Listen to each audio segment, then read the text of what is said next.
Hello mga mami, ayan, mag-breakfast muna po tayo, kain po muna tayo. Kahit tayo medyo pinuputak din ng problema sa buhay, sunod-sunod ang aking problema. Mga mami, talaga rin naman, hindi po ako nilulubayan. Grabe namang magsabog ng problema ang Diyos, sasalo ko yata lahat. Sa mga mami, ito po ang aking breakfast, ayan. Ano tawag dito? Omelette ba yan? Tapos, may 2 pieces sliced bread po ako.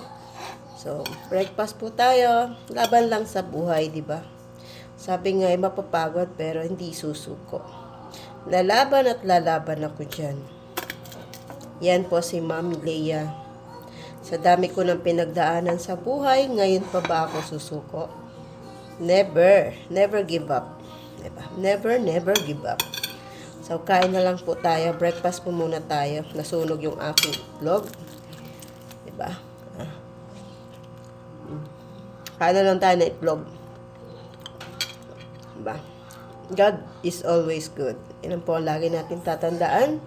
Despite sa napakaraming pagsubok na dumarating sa atin, mananatili si God. God is always good.